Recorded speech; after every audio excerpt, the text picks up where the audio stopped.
Truth, lies, shenanigans. So Sia, everyone knows the singer Sia, I'm assuming, Oh, I thought Australian it was pop pronounced star. Saya. What's that again? I thought it was pronounced Saya.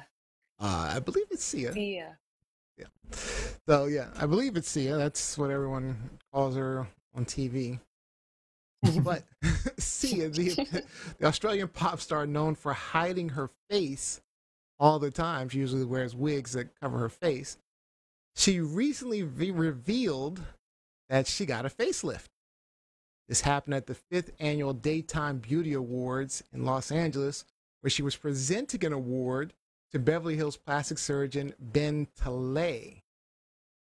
She said, "I got an amazing facelift from Dr. Tilley," and even showed her before and after pictures to someone backstage.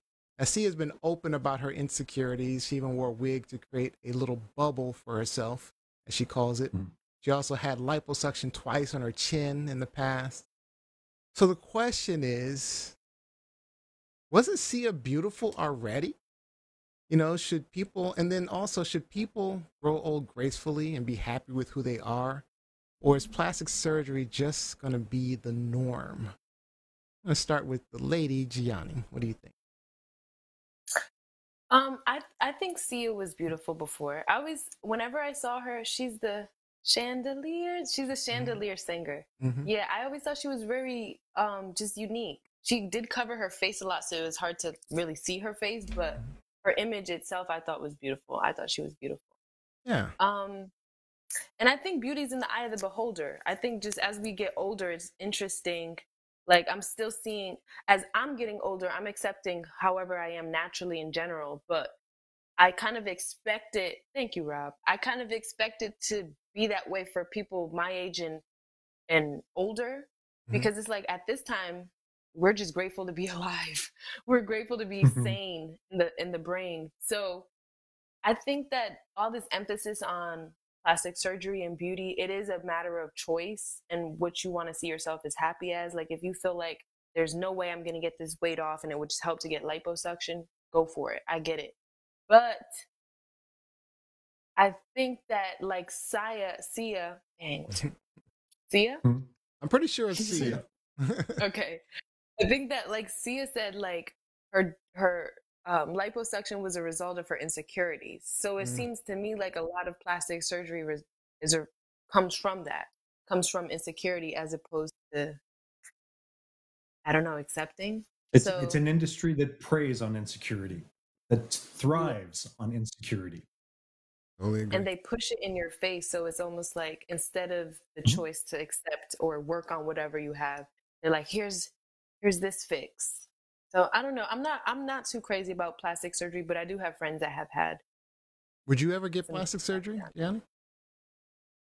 If I needed it, probably on this scar that I got, probably on that. But that's more of a corrective kind of thing. Okay. Yep. No, that's interesting. Beauty is subjective. Let me preface by saying that I don't find Sia particularly attractive. She was pretty enough before the surgery, and I don't think that she's any prettier after the surgery. What I find problematic you didn't think Sia was attractive? Is that? He said she wasn't cute. No, I'm saying like she was pretty, and she was pretty enough, but that not. I don't think that she's beautiful, and because beauty is subjective. That's, it's my cup of tea. It's not my cup of tea. But as far as celebrities openly discussing their cosmetic surgery journeys and claiming that boosts their confidence, it actually has harmful effects on young folks who look up to them. It really does. Because when these famous figures endorse the cosmetic enhancements as a way to feel better about themselves, it sends the message that focusing on appearance is more important than developing yourself and your real confidence, your real self-love. Yeah. So it can make young people think that changing their natural features is the secret to feeling good about themselves and being successful. And we see it so many times. We see looks replicated. I know I've been watching a show called Glow Up with Joe, just like a makeup competition on Netflix. And some of these people that I've seen, like the one contestant in particular, just had the cheek fillers, had the chin done, had the lips done, had the brow done. That very generic plastic Ken doll look. And I'm looking at it, it's like, you look like a cookie cutter doll where you went, I want look C7 that has been hacked on so many other people's faces. And it's gross. It really is. I find it a shame because she is so talented. That's really where her confidence should have stemmed from. And for her to feel those insecurities because of her appearance, I feel for her. I mean, that's awful, but I don't think that she needed to go under the knife to find that confidence and that security. I think of about a year ago when we were talking about Vogue magazine in the Philippines and Apple Wang Odd, the 106-year-old tattoo artist. This is a woman who has aged naturally. And I mean, at 106 years old, she's still beautiful. And when she was a young girl, I mean, even more so. But we should age naturally and just accept the beauty. There's beauty in the imperfections because the imperfections make us unique. It is our tapestry, our canvas. There is, there's the biological imperative. We find symmetry attractive. We find signs of health attractive. That's just what we're hardwired to do. So, True. You just got to be comfortable with yourself, and you have to find a way to be confident with yourself. Going under the knife is not the way to do it. I know that it's a shortcut that a lot of people perceive, and media has just pushed it in your face. I agree, Johnny. Everywhere you look, there isn't a natural cover out there. They've all been altered, photoshopped, tweaked in some way, shape, or form. So it's an unrealistic standard of beauty that's created that makes people feel insecure, that then fuels this entire cosmetic beautician, this cosmetic surgery. Exactly. Like, it's predatory, and I feel bad. Like, Gianni, you're like my wife. You don't wear a lot of makeup. And beautiful, right? I mean, I don't understand the reasons for makeup and surgeries and all these other things. I agree with being happy with you. But let me get this comment in real quick. Jacqueline Robbins says, I went to a client's party 2 weeks ago at a plastic surgery clinic. I'll just say this. It was frightening. Women and men walking around looking like cartoon characters. Their faces barely moved. One guy's eyebrows literally looked like Mr. Spock's. It was hard not to stare. I'll stick to facials. Thank you very much. God. Also, George Fournier says, hello, everyone. Yes, Jacqueline, the facials. Hey.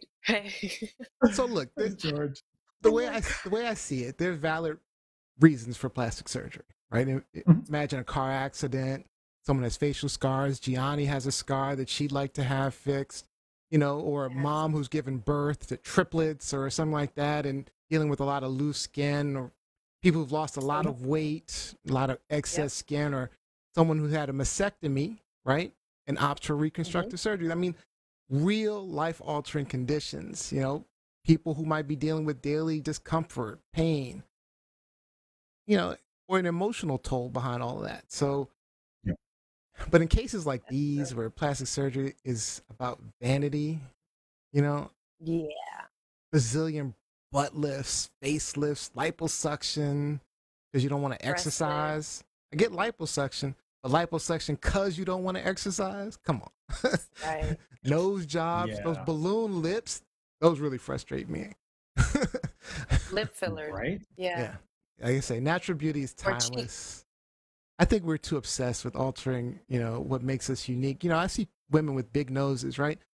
I like women with large noses or unique features about themselves, like, eyes that maybe stretch out, or maybe, large lips, or even thin lips. It's what makes you different and unique, right? And it feels like a Build-A-Bear society going on, and we're teaching that to the next generation, and teaching them not to love themselves, like Robbie was saying, and then the risks. Go ahead, Gianni, you about to say something? Yeah, who knows? The next generation, because I have a little sister, as you guys know, she's going to be 17, which is terrifying. Wow. But she, in her age group, they are all depressed. I don't know. Like they don't have a standard because the standard is unreal. And they're not dumb. Kids are smart. So they realize that the standard is unreal. So they just devalue themselves immediately. And it's really, I'm actually really scared for the generation before me, Gen Z and before Gen Z.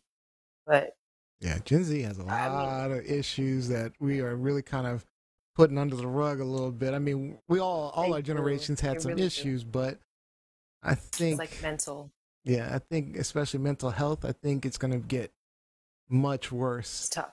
Yeah, but I was talking about the risks, right? I mean, you think about celebrities, you know, like Joan Rivers, Kanye West's mother, you know, these are all people. There was a model on Wild 'N Out who recently went under the knife. I can't remember her name. Jackie O, right. Yeah, and she went under the knife. She died. I mean, all these deaths, and then it's like an addiction, right? And then they just, you want to just get the next fix. I got to fix it. This made me look better. Or you get some compliments, and then it makes you feel good about yourself, you know? Yeah. And then Rob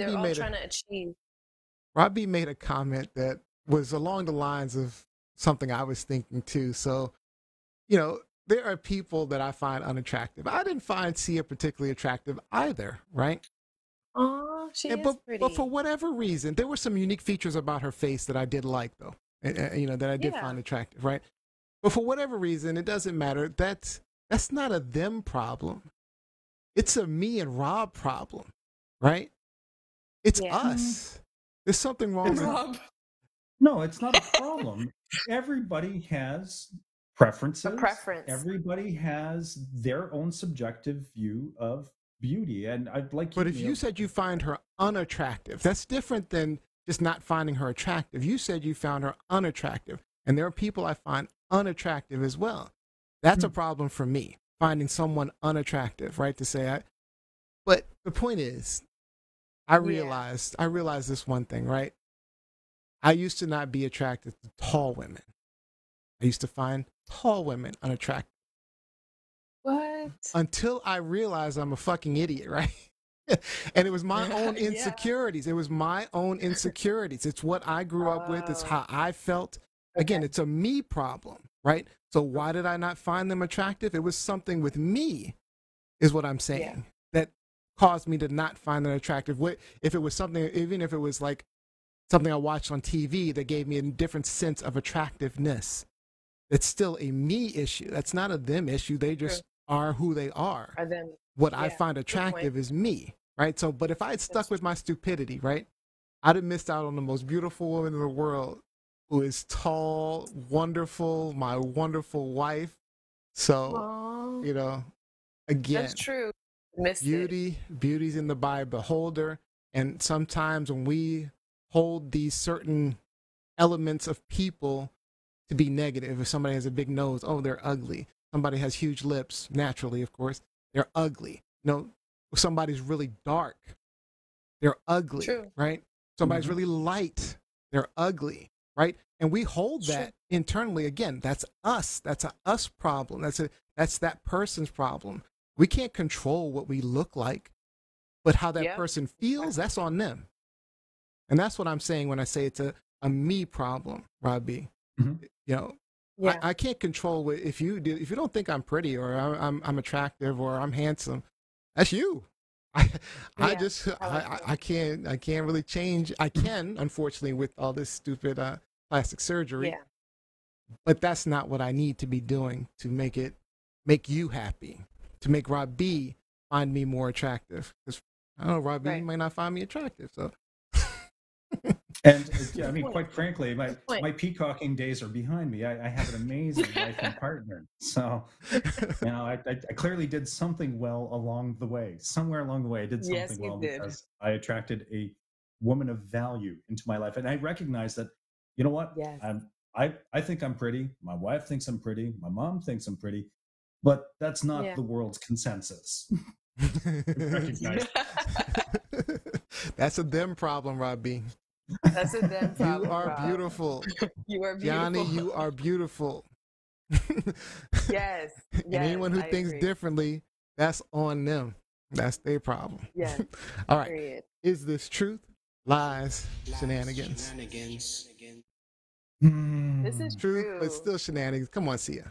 Yeah, let it go. Still truth going on and with the shenanigans. Love yourself, plastic people. surgery. Please try to love yourself as you Yeah. are. I like this comment from Jacqueline Robinson. Makeup is supposed to enhance what's already there. When you start looking like a totally different Yeah. person, that's a problem. You know, one thing that's really bothering me about makeup is these damn spider eyelashes, these insects, these caterpillar hate eyelashes that they're wearing these days. Broomstick. Everybody's wearing these fake ass eyelashes, and it just we're gonna come back, right? Just like that, you got. One day we're gonna come back. We're gonna come back, and that's gonna be the 20s, right? That's what they did in the 20s. That's them. Oh yeah, they did do Oh, yeah. that. Absolutely. No. There's a Flippy style. This is the 20s, Gianni. This is the 20s, the 2020s. They're gonna be talking about us in the 20s and how Big That is lashes so like they had funny. in silent pictures 100 years before. Right, exactly. We Exactly. made a phase for ourselves. Yes, it's true. All right. These are And some I great hate those topics, lashes. guys. This is for our last show. Good topics. We went a little long. I'm sorry about that. That's my fault, I think.